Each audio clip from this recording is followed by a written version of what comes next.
기도합니다. 하나님 아버지, 우리 축복과 비전의 교회에 속한 모든 성도들이 하나님의 말씀을 사랑하는 사람들이 되기를 원합니다.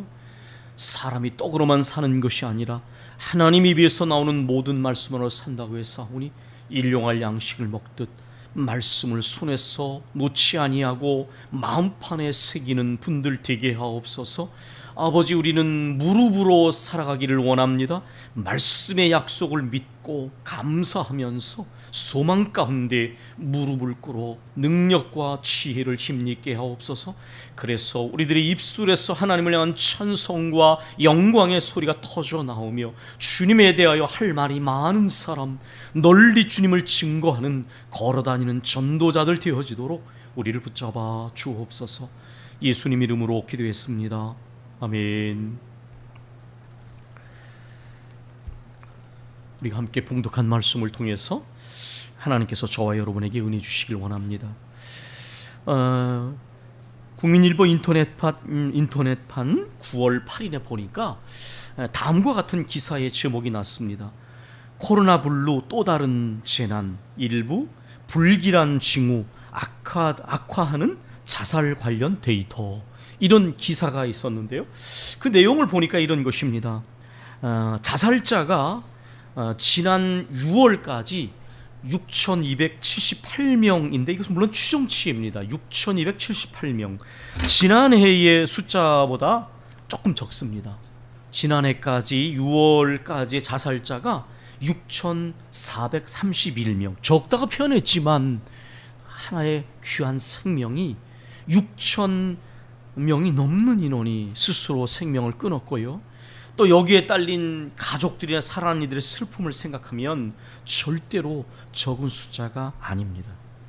그런데 이러한 자살을 숫자와 함께 이 추이를 분석하면서 많은 사람들이 관심을 갖는 분들이 불안해합니다. 왜 그러냐면 수도권을 중심으로 해서 20대와 30대 여성의 자살 관련 데이터가 점점 악화되고 있다라는 것입니다. 이 문제를 해석하는 분이 이렇게 얘기를 했습니다. 잠정 수치이고 또 분석 초기의 상황이지만, 그러나 신종 코로나 여파가 어느 정도 영향을 미치고 있고 여성에게, 특별히 젊은 여성들에게 더 피해를 주고 있다, 그렇게 얘기를 했습니다. 이건 조심스럽기 때문에 정확히 말할 수가 없어서 어느 정도 이렇게 영향을 말한 것이지만 적지 않은 영향이 있다라고 여겨지는 것입니다. 국가적인 재난 상황이 되면 이제 위기를 극복하기 위해서 정치계 또 여러 사회 영역들이 움직여 갑니다. 그래서 이 기사에서 이런 얘기를 했습니다. 국가의 재난 상황이 일어나면 위기를 극복하기 위해서 사회적인 유대감이 강화된다는 것입니다. 작동을 한다는 거예요. 그래서 처음에는 자살률이 감소하는 듯한 그러한 경향이 있다는 것입니다. 그러나 사건이 어느 정도 전개가 되면 자살이 점점 늘어나게 된다는 것입니다. 이것을 지연된 자살 효과, 이렇게 말하기도 합니다. 지연된 자살 효과. 그러니까 자살을 하되 사회적인 유대감도 작동을 하고 또 나름대로 뭔가 버티려고 노력도 하다 보면 금방 사람들이 이렇게 자살을 하는 게 아니라는 거예요.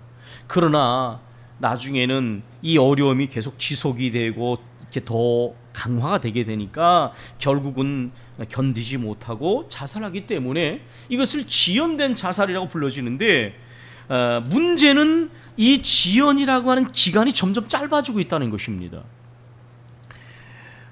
현재 제 주위에도 상담을 하는 분들이 계세요. 그런데 자살 예방 상담 기관들이 지금 굉장히 긴장을 하고 있습니다. 왜냐하면 그 자살 관련 상담이 굉장히 늘고 있답니다.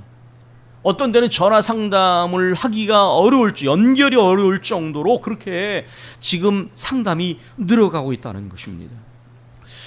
여러분, 요즘에 사회적 거리 두기, 이 얘기가 강조되지요. 그러니까 물리적 거리 두기 이렇게 제안을 했지만 여전히 그냥 사회적 거리 두기로 정착이 돼서 이렇게 바꾸기 참 어려운데, 어쨌든 사회적 거리두기는 물리적 거리두기는 비대면을 강조하고 있습니다. 그러다 보니까 문제가 뭐냐? 원래 사람들은 인간관계가 있죠, 그죠? 가족도 있고 친구도 있고 직장 동료도 있습니다. 이런 모임을 자조 모임, 스스로 돕는 모임, 또 지지 모임, 막 교회도 또 그렇게 지지가 되는 모임 중에 하나지요. 그런데 이게 비대면이 되다 보니까 이렇게 뭔가 유대감을 가지고 서로 지지해주고 격려해줄 수 있는 대면 중심의 기존 모임들이 작동을 하기가 어렵다라고 하는 거예요, 현재 상황이. 그리고 상당 부분 이런 유대감이 오히려 약해지는 상황이 있습니다. 누군가 신종 코로나 때문에 격리가 되면 그 다음에는 심지어 치료가 됐는데도 불구하고 가족이나 친구들이나 또는 만약에 자영업자라면 손님들이 오지 않는다는 거예요. 가족들과 친구들도 만나기를 꺼려한다는 것입니다. 그래서 이 기사에서는 그런 얘기를 했습니다. 새로운 사회 안전망을 도입하는 것이 굉장히 중요한 문제다. 지금 그렇게 말을 하고 있습니다. 여성들은 고용 안정성이 남성들에 비해서 아직도 굉장히 취약합니다. 그래서 더 어려움을 겪는 것이지요. 예를 들면 또한 요즘에 아이들이 유치원이나 학교를 가지 않게 됩니다. 그러니까 여성들이 가사 노동이 더 늘었습니다. 직장 생활을 하는 맞벌이 부부라도 재택근무를 하면서 오히려 가사 노동은 육아 부담이나 이런 것들은 더 늘었기 때문에 여성들이 겪는 어려움들이 더 강화되고 있다는 것입니다. 여기에 사회적 지지가 단절이 되고 경기가 악화가 돼서 실직이라도 된다 치면 여성들은 훨씬 더 어려운 삶의 상황을 직면해야만 합니다. 결국은 신종 코로나 상황에다가 이러한 여파로 인한 정서적이고 경제적인 문제가 복합적으로 작용을 해서 자살 위험군 집단에게 방아쇠 역할을 하고 있다 이렇게 말을 하고 있습니다. 특별히 20대 여성의 자살률은요 1000명 정도가 되는데 다른 연령층보다 4배 내지 5배의 자살률이 높다는 것입니다. 왜 그럴까? 대체적으로 20대 여성들의 경우에는 이제 아직 취업을 하지 못했거나 또 생활을 위해서 예를 들면 카드를 사용해서 카드가 연체가 된다든지 또는 임대료를 내지 못해 여러 가지 많은 생활의 압박을 받게 되니까 상담을 할 때 예전에는 이런 표현이 많았답니다. 제가 좀 힘이 들어요. 이렇게 상담을 할 때 힘이 드니까 상담을 하죠. 그런데 요즘에는 사용하는 단어가 조금 더 바뀌었다는 거예요. 절망적입니다. 이렇게 말을 한다는 것입니다. 그러니까 힘든 정도는 어떻게든지 버둥거리면서 버텨보겠는데 절망적이다라고 하는 거, 그 단어가 되게 가슴에 와닿더라고요. 지금 이렇게 절망적이 되면서 이러한 자살에 대한 징후가 높아져서 제가 그 기사를 보는 순간에 정신이 퍼쩍 나듯이 긴장이 됐습니다. 왜 그러느냐? 이 기사에서는 이 숫자가 잠정치라든지 분석 초기라는 토를 달았지만은요, 저는 경제 위기 때 유학을 갔었습니다. 여러분 아시지요? 제가 IMF 경제 위기 때 유학을 갔을 때에 제가 동반자살 사건이 제게 굉장히 충격이었거든요. 동반자살 사건. 그런데 이 동반자살이 금방 일어나지 않고 제가 정확한 연수는 계산할 수 없어서 대체적으로 한 2년 3년 정도 흘렀을 때 굉장히 많은 동반자살 사건이 일어나는데, 말하자면 동반자살이 이 지연자살의 형태로 나타난 거죠. 지연자살. 당장 아니라 위기가 지나고 나서. 왜 그랬을까? 말씀을 드린 적이 있습니다. 버티다 더 이상 버틸 수가 없는 거예요. 힘든 정도를 지나서 절망적인 상황이 되니까 그렇게 가족과 함께 동반자살을 했거든요. 그래서 저도 그러한 일을 경험했고, 지금의 어려움은 우리나라만의 어려움이 아니라 전 세계적인 어려움, 모든 사람들이 겪는 어려움에서 그 취약계층이 언제나 그렇지만 짊어질 수 있는 어깨가 힘 있지 못한 사람, 더 어려운 사람들이 가장 이런 일의 희생자가 되거든요. 그래서 제가 사실 이 박사 논문을 쓰면서 경제윤리, 기업윤리를 다루게 된 중요한 이유가 바로 이 경제 위기와 동반자살 사건이었거든요. 사실 저에게 있는 관심은 사회가 연대성, 공동체성과 약자들이 살아가기 너무 힘들지 않은, 약자들을 우선적으로 배려하는 이 사회적 정의라고 하는 가치가 있는 사회가 되기를 바라는 마음이 있었던 것입니다.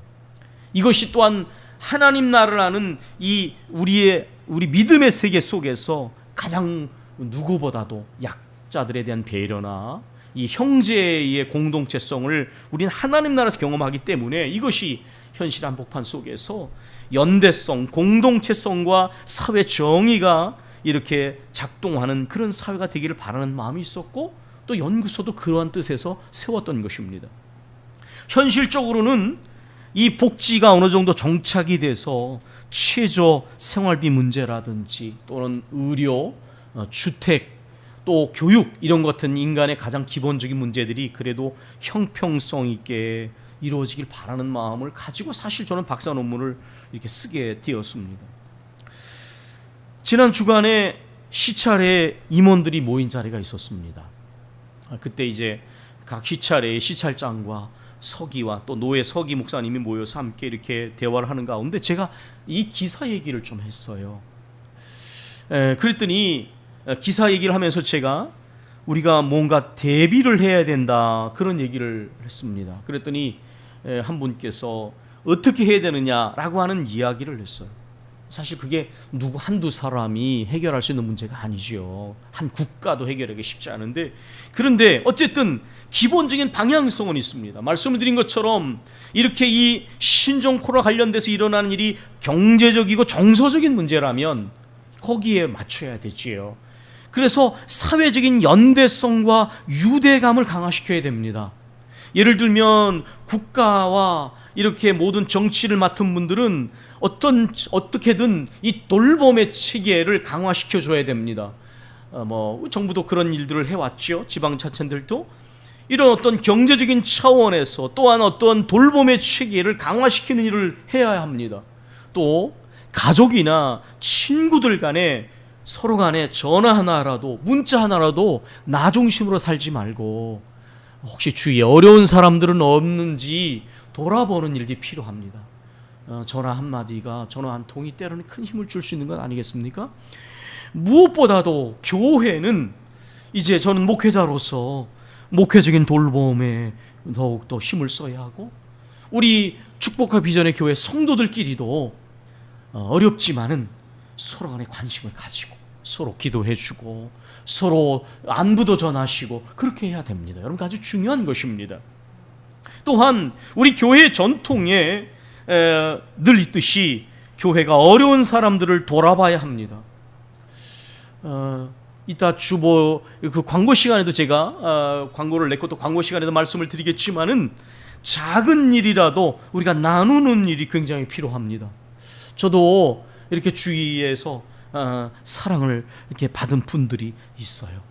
작은 교회에서 목회하는데 어떻게 생활하는가 염려하시면서 사랑의 마음을 나눠주려고 하는 분들을 만났습니다.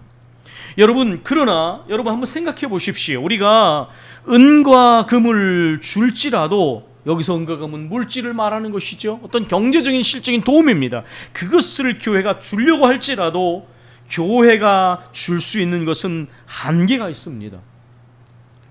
그럴 때에 여러분, 우리는 그런 나눔과 함께 이런 돌봄과 함께 교회가, 신앙이 무엇을 해야만 되는가를 생각해야만 합니다. 그래서 오늘 저는 주보에 신앙, 삶의 의미와 방향성, 그리고 삶의 위기 때의 동반자 역할이라고 하는 몇 차례에 걸쳐서 말씀을 드렸던 내용을 정말 반복해서 한번 생각해 보고자 합니다. 그날 시찰장들이 모인 자리에서도, 그 임원이 모인 자리에서도 저는 이야기를 했습니다. 교회는 신앙 안에서 삶의 의미와 방향성을 우리가 전해줘야 한다. 그리고 또한 삶의 위기 때 동반자가 되는 역할을 해줘야 한다. 그런 이야기를 드렸습니다. 여러분, 삶의 의미 문제는 대단히 중요한 것입니다. 알베르토 까뮈의 시지프스 신화에서 나오는 이야기에 사람이 삶을 살아갈 이유가 무엇인가? 그 삶의 질문에 대답할 수 없으면 자살이 가장 지혜로운 길이다. 이것은 자살을 조장하고자 하는 것이 아니라 왜 살아야 하는가? 내 존재 의미가 무엇인가? 여기 답변할 수 없으면 사람들이 나같이 무가치한 존재가 살 필요가 뭐가 있는가? 내가 살아갈 이유도 발견할 도 없는데, 어떤 희망도 찾을 수 없는데 살아서 뭐 하는가? 그래서 사람들이 실제로 극단적인 선택을 하게 되는 것입니다. 그렇기 때문에 삶의 의미 문제는 대단히 중요한 것입니다. 앞으로 이 어려운 상황에서 어떻게 살아야 하지? 이 삶의 방향성에, 나갈 방향에 대해서도 신앙은 이야기를 해줄 수 있어야만 합니다. 위기 상황 속에서 아까 절망주기야라고 말하는 사람들이 생겨납니다. 점점 늘어납니다. 그럴 때에 키엘케고리 죽음에 이르는 병이라는 책에서 말하는 것처럼 절망하면 인간은 살아있는 시체가 되는 거예요. 살아있지만 죽은 거나 마찬가지가 됩니다. 그럴 때에 신앙이 이런 상황 속에서 삶의 의미를 주고 어떻게 살아갈지 삶의 방향성을 발견하게 하고, 위기 때에 사람이 줄 수 없는 위로를 주고, 모든 것이 막혀 있어도 위로부터 내리시는 소망을 발견하게 하고, 그러므로 마음의 평안이 회복되어지고 피하고 싶은 현실 속에 직면하는 용기를 갖게 되고, 그리고 버티기 어렵다고 생각되는 그 자리에서 인내하고 성실하게 되는 것, 바로 신앙으로부터 오는 능력이 되어야만 합니다. 그런데 이렇게 삶의 의미, 나의 존재의 의미, 살아야 할 이유, 앞으로 어떻게 살아야 하며 위기 가운데 이렇게 위로와 소망과 평안과 용기와 인내와 성실의 능력을 얻게 되는 것이 신앙이라고 말씀드렸는데, 도대체 그 신앙의 내용이 무엇인가라는 것입니다. 저는 오늘 본문에서 바로 그 근거를 말씀드리고자 합니다. 그것은 바로 첫 번째로는 하나님에 대한 믿음, 여기서는 믿음이란 근본적 신뢰를 말하는 것입니다.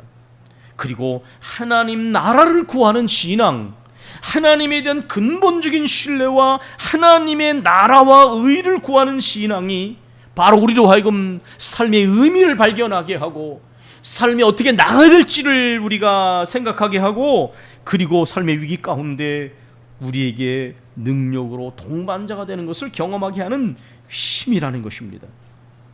오늘 본문에 보면 너희는 무엇을 먹을까 무엇을 마실까 근심하거나 염려하지 말라 그랬습니다. 여러분, 세상적으로 보면 이건 대단히 어리석은 얘기예요. 지금이야말로 먹고 마시고 생존하는 문제가 가장 중요한데 이거 염려하지 근심하지 말라고요? 주님은 왜 그렇게 공허한 이야기를 하셨을까? 우리 그렇게 말해야 될까요? 근데 여러분, 그 다음 구절을 보십시오. 여기 보면 음식이 목숨보다 귀하지 않고 의복이 몸보다 귀하지 않다, 중요하지 않다, 그렇게 말했습니다. 이게 무슨 뜻일까요? 우리는 광야길을 생각해 보면 압니다. 우리 하나님께서 약속의 땅으로 백성들을 인도하실 때에 신명기에 보면 이렇게 말씀하지 않았습니까? 사람이 떡으로만 사는 것이 아니요 하나님의 입에서 나오는 모든 말씀으로 사는 줄을 알게 그들을 광야에서 훈련하셨다. 이 광야길을 걷는 동안 내 발이 부르트지 않았고 내 의복이 헤어지지 않았다. 하나님이 돌보셨다는 거예요. 먹이시고 입히시고 또 치료하시고 또 소망을 주시고 이끌어 주셨다는 것입니다. 그러므로 먹는 것 마시는 것이 중요하지 않다는 말의 의미가 아니라 하나님의 돌보심을 근본적으로 신뢰하라라고 지금 말씀하고 있는 거예요. 여러분, 우리가 인생의 경험에서도 그래요. 끝이라고 생각했는데 끝이 아니에요. 끝이라고 생각하면 진짜 끝인 거예요. 그러나 이것이 끝이 아니라고 버티면 나중에는 그래요. 아, 지나고 나니까 그게 끝이 아니었어. 끝처럼 너무 사방이 막혀 있어서 그렇게 생각을 했는데 나중에 보니까 그게 끝이 아니었다고 말하고 있습니다. 여러분, 우리가 무엇을 먹을까 무엇을 입을까라고 했을 때에 좀 물론 맛있는 음식을 잘 먹지 못할 수도 있고요, 좋은 옷을 입지 못할 수도 있습니다. 그러나 여러분, 그런 것들은 그렇게 중요하지 않아요. 여러분, 전쟁 때에 사람들이 맛있는 음식을 불평하던가요? 좋은 옷을 입지 못했다고 불평하던가요? 그건 사치가 되는 것이지요. 생존을 위해서 먹을 것과 입을 것이 있으면 우선 감사한 거예요. 그리고 하나님께서는 그런 것들을 책임지셨다는 거예요. 그래서 너희는 염려하거나 근심하지 말라는 것입니다. 여기에 보면 생각해보라 라는 표현이 24절과 27절에 나옵니다. 무엇을 생각합니까? 까마귀를 생각해보고 백합화를 생각해보라. 새들을 생각해보고 꽃들을 생각해봐라. 왜냐? 하나님이 기르시고 입히시는 것을 발견하게 될 것이다. 깨닫게 될 것이다. 그런데 하나님은 이 이야기를 통하여 우리 주님이 이렇게 말씀하시는 것입니다.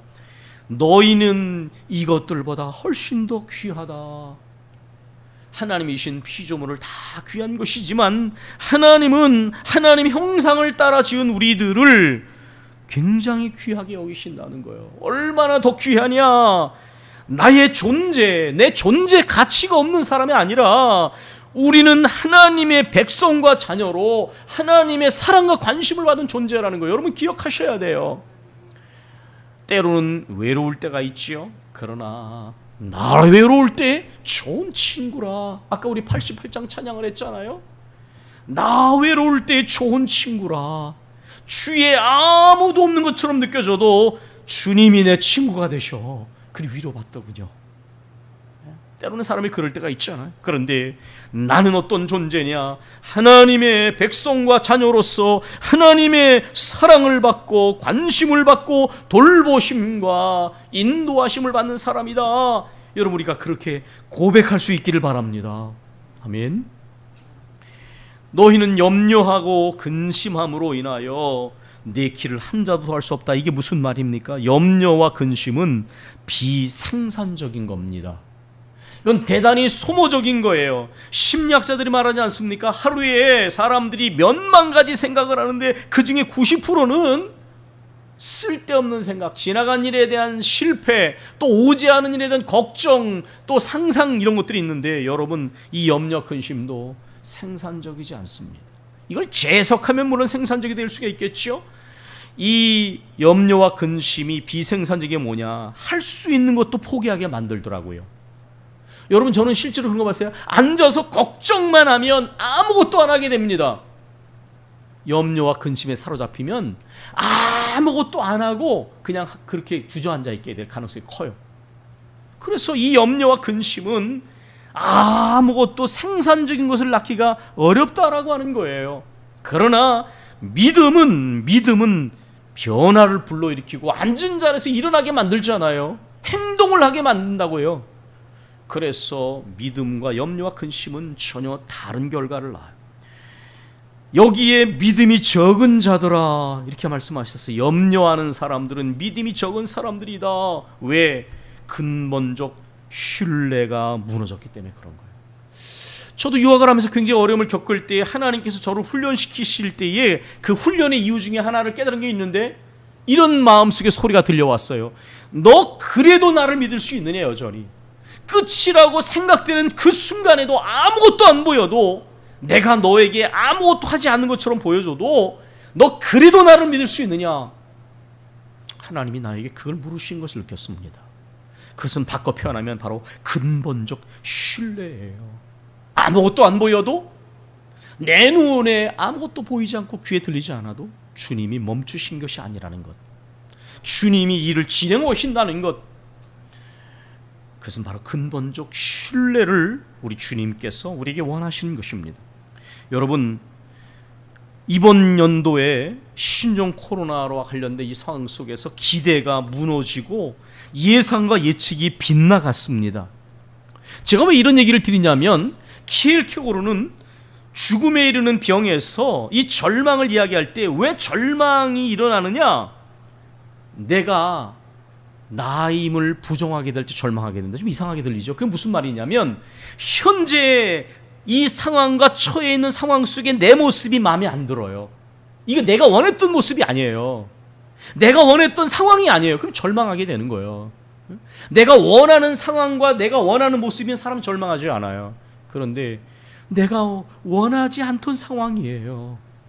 내가 원하는 내 모습이 아니에요. 그래서 내 마음이 절망하고 낙심하는 거예요. 사실 심리적으로 보면 이 키엘케고르의 해석이 굉장히 일리가 있는 거예요. 보면은 지금 왜 사람들이 절망을 하느냐, 기대가 무너지고 예상과 예측이 빗나가서 내 모습이 원하지 않는 상황으로 자꾸만 내 모습이 그렇게 가고 있어요 지금. 그래서 사람들이 낙심을 하고 절망하게 됩니다. 불확실성이 우리 앞에 이렇게 보여지고 있습니다. 불확실성, 앞으로 어떻게 될지 모릅니다. 부정적 예측이 여기저기서 난무합니다. 그러나 여러분 기억하십시오. 불확실성은 불가능을 의미하는 것이 아닙니다. 불확실하지만 그러나 그럼에도 불구하고 가능성이 전혀 없다는 게 아니에요. 그리고 우리 그리스도인들에게는 불확실한 가운데 확실한 것 한 가지가 있는데, 하나님이 우리를 돌보신다라는 거예요. 하나님이 우리를 사랑하시고 관심을 가지시고 이제까지처럼 그렇게 돌봐주시고 인도하신다는 겁니다. 그것은 절대로 불확실한 것이 아닌 것입니다. 부정적 예측은 예언이 아닙니다. 여러분, 예측은 예측이지 100% 맞는 게 아니에요. 그러나 하나님의 말씀은 영원한 신뢰의 예언이 되어지는 것입니다. 아멘. 그러므로 말씀의 약속, 언제나 진리, 언제나 예언이 되시는 하나님의 말씀을 붙잡으시고요, 불확실한 세계 속에서도 확실한 하나님의 사랑을 붙잡으셔야 됩니다. 29절과 30절에 말하지 않았습니까? 여기 너희는 무엇을 먹을까 무엇을 마실까 구하지도 말고 근심하지도 말라. 제가 이 구절을 준비하면서 그런 생각이 들었어요. 아니, 주기도문에 보면 분명히 일용할 양식을 구하게 돼 있잖아요. 그런데 가만히 생각해 보니까 참 정확하세요. 하나님의 뜻이 먼저 하늘에서 좀 땅에서 이루어지기를 구한 다음에 일용할 양식을 구하게 돼 있더라고요. 그러니까 여기에 말씀하고 모순되지 않아요. 먼저 그의 나라와 그의 의를 구하면 그러면 하나님이 이 모든 것을 더하시고, 하나님 다 하신다는 거예요. 그러니까 굳이 너무 그것에 우선순위를 두고 집착하며 그렇게 가지 마라. 하나님이 이미 아신다. 여러분, 부모가 자식에게 뭔가를 주기를 원하고 좋은 거 주기를 원하고 그다 그런 거 여러분 우리 이해할 수 있잖아요. 하나님께서는 우리보다 더 하십니다. 염려와 불안과 절망, 이런 것들이 지금 팽배하고 있습니다. 그런데 여러분 생각해 보세요. 아까 말씀드렸죠. 내 기대와 내 원함과 다르게 될 때 사람이 절망을 하는데, 이것은 바꿔 말하면 내 중심을 가지고 있으면 지금 굉장히 힘든 상황이에요. 저도 마찬가지예요. 제가 오래 세웠던 계획이 있고 또 제가 원했던 것들이 있는데 그 삶의 계획, 기대, 희망 이런 게 다 무너졌잖아요. 그죠? 우리 중심적인 것들은 우리 중심적으로 보면 현재 상황이 어떤 것도 우리가 원하고 기대했던 게 아니에요. 그렇죠? 그런데 여러분 생각해 보세요. 중심을 하나님 편으로 옮겨 보십시오. 하나님의 나라로 중심을 옮겨 보십시오. 그러면 하나님의 뜻이 숲으로 돌아간 것이 아닙니다. 하나님의 계획이 끝난 것이 아닙니다. 하나님이 주시는 희망이 숲으로 돌아간 것이 아니지 않습니까? 그래서 말씀드렸습니다. 우리는 하나님에 대한 근본적 신뢰를 가져야 된다. 그분의 돌보심과 인도하심을 믿고 맡겨야 됩니다. 감사 많이 하면서 가야 됩니다. 우리의 계획과 우리의 모든 어떤 뜻이 수포로 돌아갔을지라도 하나님의 뜻이 이루어지리라 믿어야 합니다. 하나님의 뜻이 이루어지기를 희망하고 고대하며 기도해야만 합니다. 그렇게 되면 아까 말씀드린 것처럼 여러분, 하나님이 우리를 붙잡고 계심을 살 때 우리가 다시 한번 힘을 얻게 될 거예요. 이제 말씀을 마무리하겠습니다. 하나님의 선하신 섭리와 우리를 돌보시고 인도하심을 여러분 기억하십시오. 우리는 무가치한 존재가 아니라 하나님이 귀히 여기시는 존재이고, 우리를 그러기에 하나님은 우리를 사랑하시고 관심을 가지고 돌보시고 책임지시는 존재가 바로 우리입니다. 그리고 하나님의 거룩하시고 선하신 섭리가 우리를 이끌고 계십니다. 하나님의 뜻이 하늘에서처럼 땅에서도 이루어질 것입니다. 또 이루어지기를 우리는 고대해야 됩니다. 그러므로 내 생각, 내 기대 모든 것을 내려놓고 이제 맡기고 가야 돼요. 맡기고 가면 이제 주님께서 우리를 인도하시고 이끄실 것이에요. 제가 이 용어는 비속어이기도 해서 사용할 수는 없지만 젊은이들은 이 버티기와 관련된 단어를 알 것입니다. 요즘에는 비트코인이나 주식과 관련해서 이 단어가 쓰여집니다. 두 단어로. 근데 제가 이게 비속어로도 사용되기 때문에 말할 수 없지만 그 의미는 버티기와 관련된 것입니다. 끝까지 버티면 결과가 있고 이긴다는 거예요. 그런데 여러분, 진짜 우리가 끝까지 버틸 수 있는 힘이 무엇일까요? 붙잡아야 될 것이 무엇일까요? 그건 다른 것이 아닙니다. 바로 하나님에 대한 믿음에서 나오는 근본적 신뢰, 하나님의 뜻이 이루어지기를 바라고 하나님께서 모든 것을 선하신 뜻대로 인도하시고 돌보실 것이다, 이것을 믿는 믿음, 이게 우리가 붙잡아야 될 것입니다. 이게 우리를 이기게 할 것이고 버티게 할 것이고 이 모든 어려움을 극복하게 할 것입니다. 우리 기도하겠습니다.